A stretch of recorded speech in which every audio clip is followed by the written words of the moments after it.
Good afternoon, good morning, good evening, whatever it is, wherever you are. Everybody, it's Rod with Pow Group. Welcome back on the Pursuit of Wealth. Had a bit of technical difficulties there when I first started. Not sure what happened when I went to start the stream, but it looks like everything is all good now.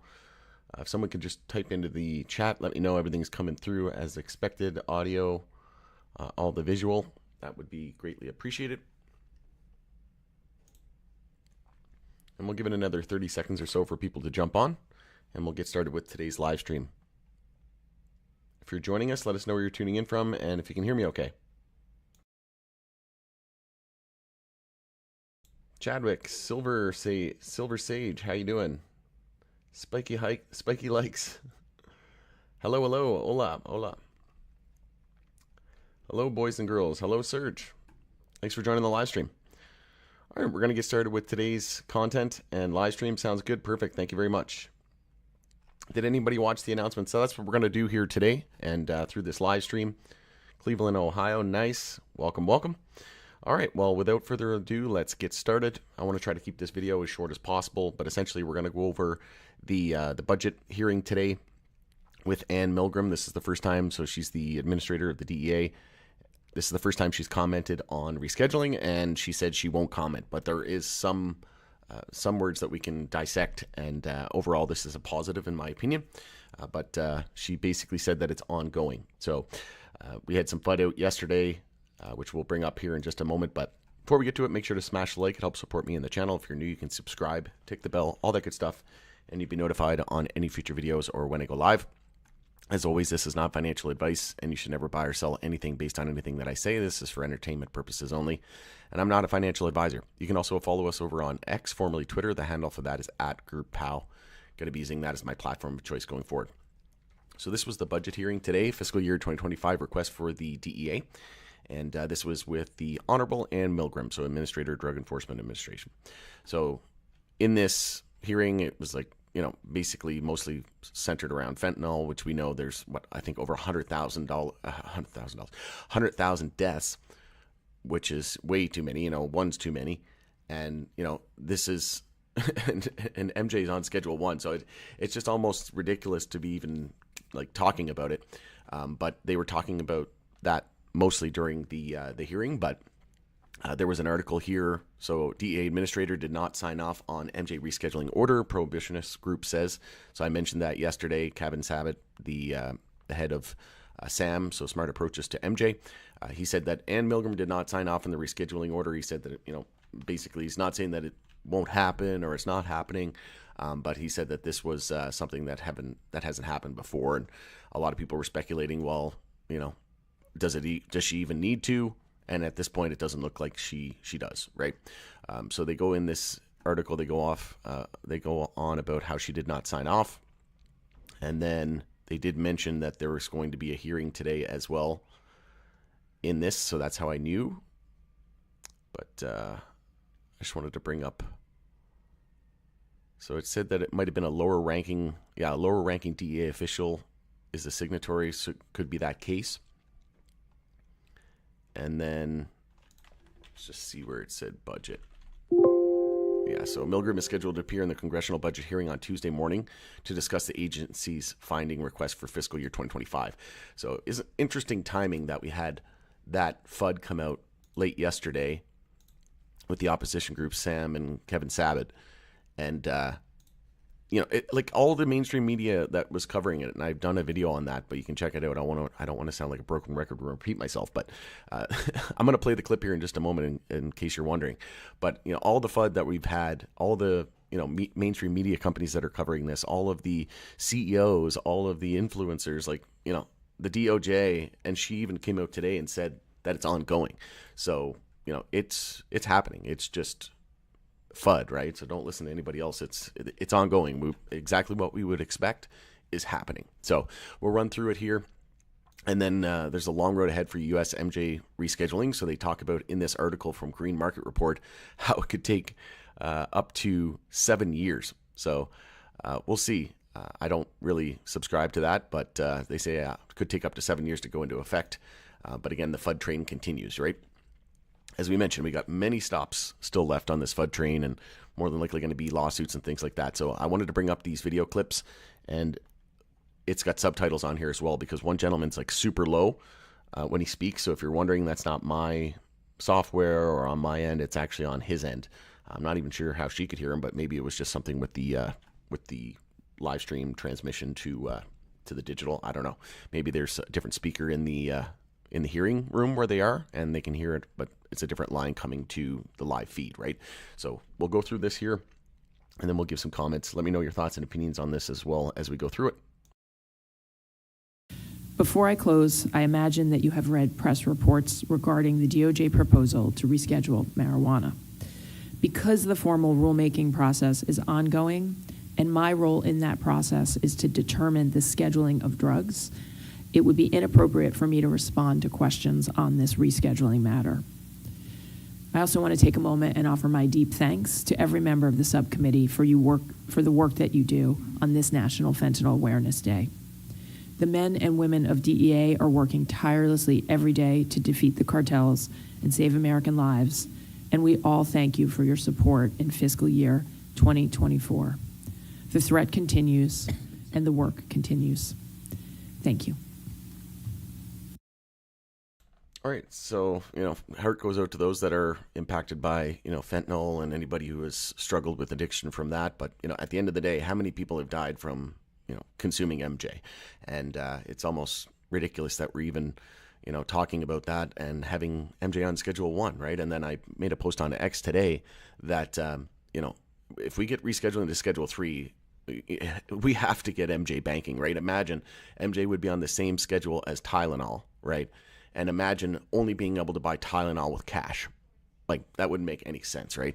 And then there was an article out from MJ Moment today as well saying that Georgians have high hopes for reschedule and make it easier for patients. Well, that's great to see. Yeah, definitely. DEA tells lawmakers it would be inappropriate to comment on MJ rescheduling proposal due to ongoing administrative process. So there you go. It's confirmed. It's ongoing.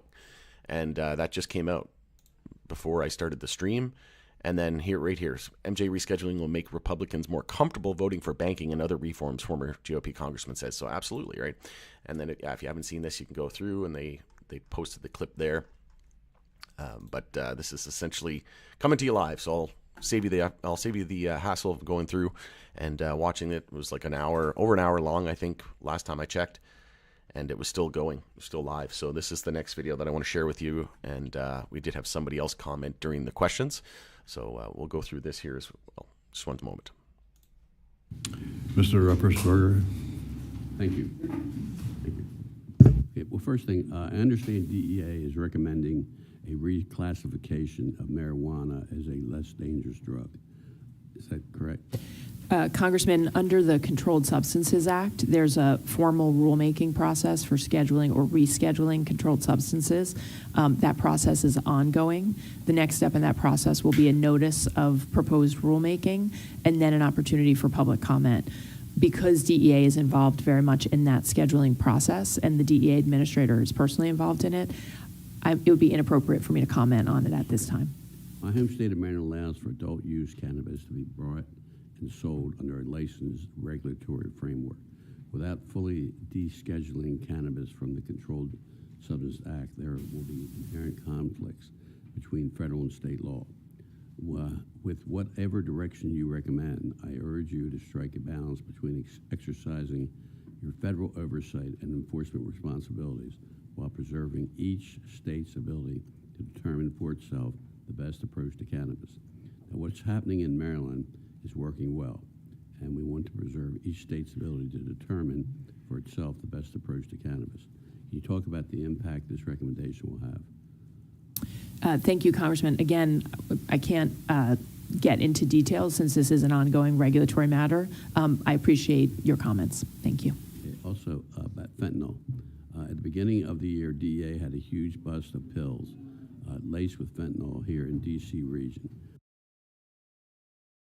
So then he just switched over to fentanyl, and she kind of pivots the conversation away because she's not commenting. So he just kind of digresses and says, okay, that's enough of that. But essentially, she confirmed it. The process is ongoing. And no, they do not need her to sign off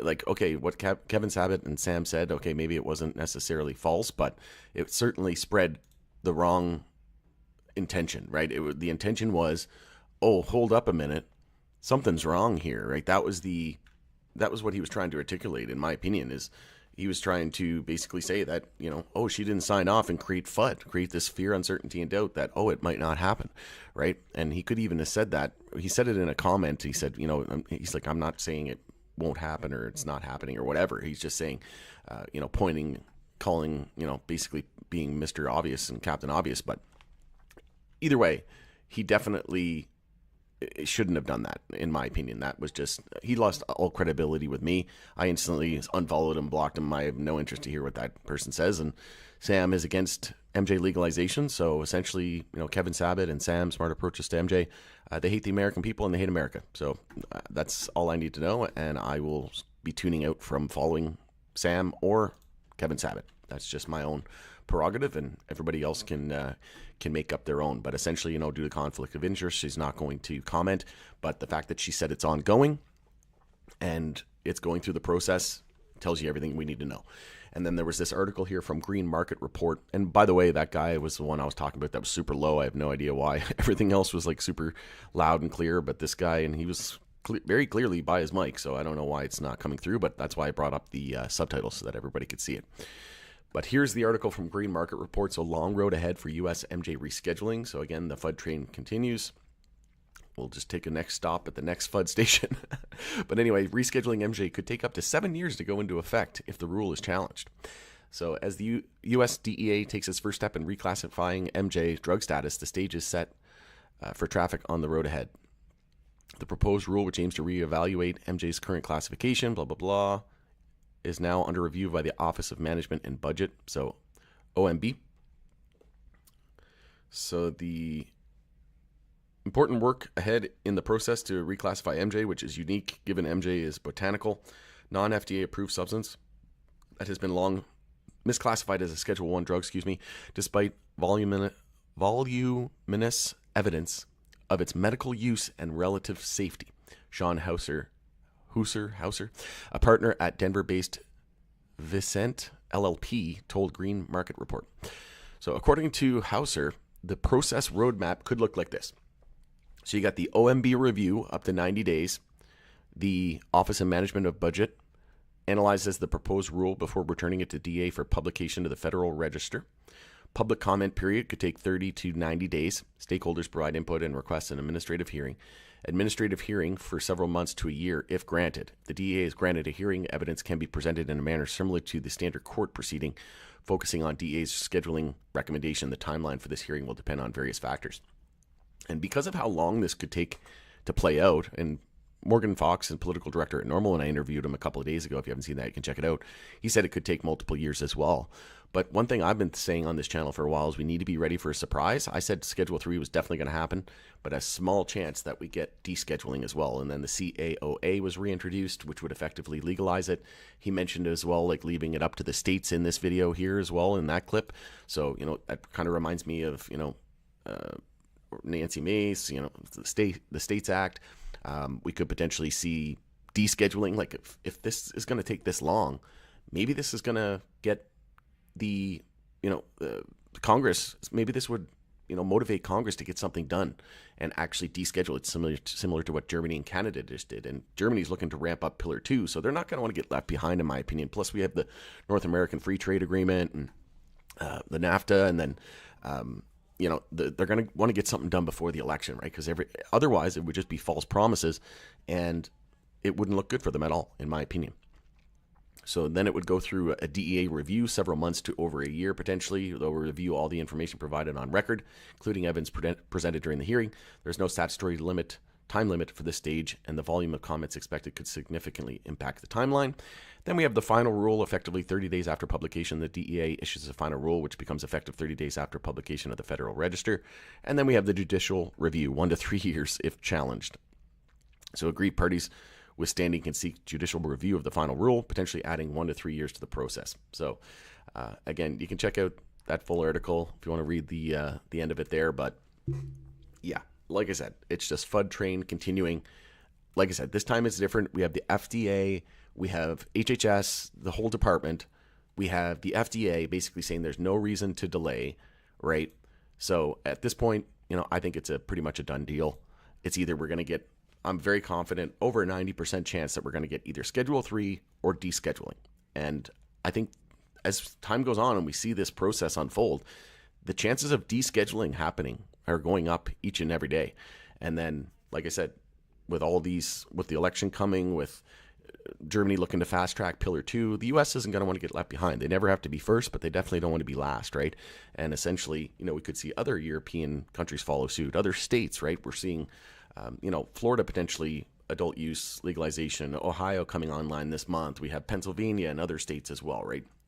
So at this point, and we also have big companies backing at this time, right? We know Uber is partnered with Leafly and BC. We know that Amazon and Apple have said that they support reform in the U.S. So this time is definitely different, right? We have all these major agencies saying there's no reason for it to delay. We have 250 plus pages of scientific evidence and reports from HHS saying that it has medical value. So at this point, they can only kick the can down the road for so long. And like I said, there's no way that they're not going to be spreading FUD as much as they possibly can, right? They still need to accumulate their bags, and the Wall Street banks still need to suck as much out of us as they possibly can before we have this inevitable rulemaking take effect. In my opinion, it's either going to be Schedule 3 or descheduling. I don't think it's going to be anything else.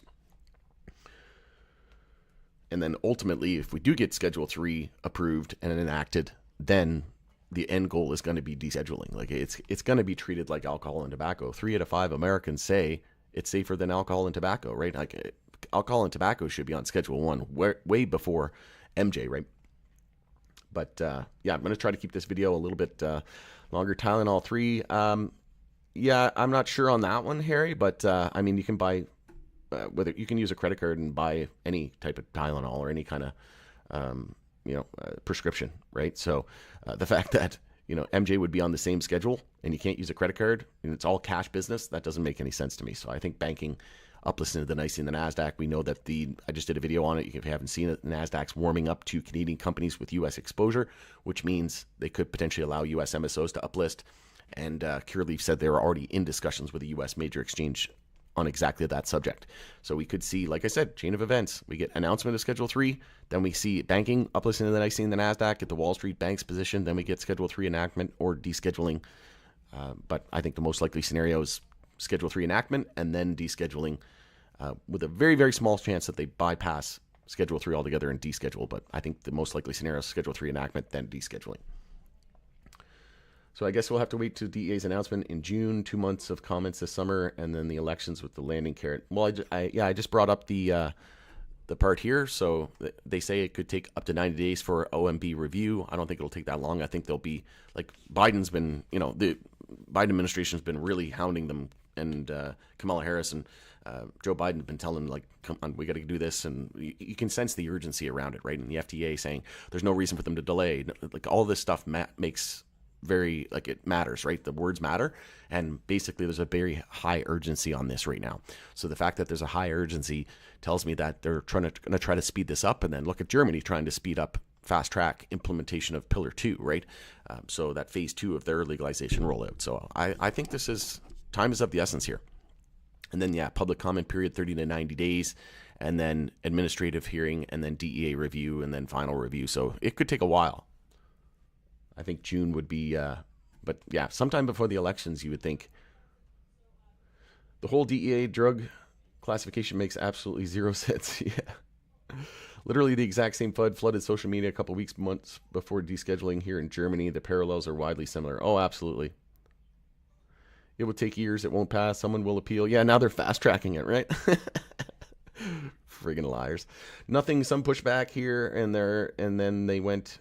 Well, I guess they're not liars, but they're just fudsters, right? It's like, but that's why we got to pay attention to the words and what people are saying, right? FDA, there's no reason to delay, right? It's imperative, and the DEA is working as quickly as possible, said the Kamala Harris and all these executives. So when you hear that verbiage and that terminology being used and that sense of urgency, that tells you that you have to read between the lines. And how do you tell me that this is a big priority without telling me there's not going to be that many delays as they say, in my opinion.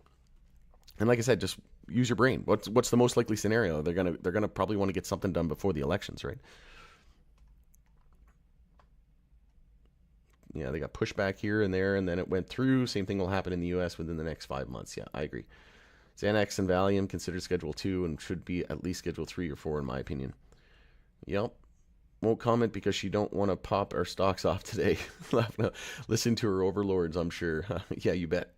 What do you think of Ron DeClown opposition opening a chance to raise money and fund against it? Yeah, I mean, power to you. You can't stop the people. You can try to hate America and hate the American people, but eventually they will win because we live in a democracy, and it doesn't matter. Ron DeClown, you got Kevin Sabat. They both go to clown school together, so I'm sure they'll hang up their gloves here in this in their career eventually, and just go to just full-time clown school and just become full-blown clown, because they're basically halfway there. So I'd say they're through their second trimester of clown school, but who knows? They might be coming on the tail end of it, because they do a very good job presenting themselves as clowns.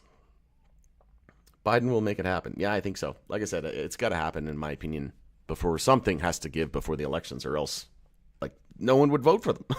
Just again, taking the most common sense approach to this. You don't have to be a financial guru to put pen to paper and put two and two together and say, okay, there's enough evidence here that they're going to want to get something done, and the terminology that they're using, right?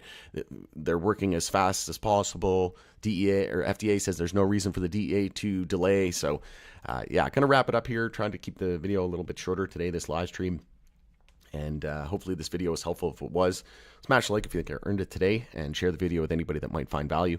And yeah, we'll see what happens. But at the end of the day, there's going to be lots more FUD. There's going to be lawsuits, more than likely, right? That just get peak FUD and peak fear and uncertainty. So like I said, it's all noise in my opinion. And like I said, the most likely scenario is that we get Schedule 3 enactment, and then a small possibility of descheduling and bypassing that. But ultimately, we'll get to descheduling eventually, and remove from the CSA altogether. But I think Congress needs to act in order for that to happen, which very well could be the case too. We'll see. CAOA reintroduced, and seems like every time you turn around, all that they're saying now at the tip of their tongue is MJ. So we'll see what happens. But going in there, hope you enjoyed this video. It's Rod with Power Group. Thanks again for joining us in the pursuit of wealth, and we'll see you again on the next video. Have a great day.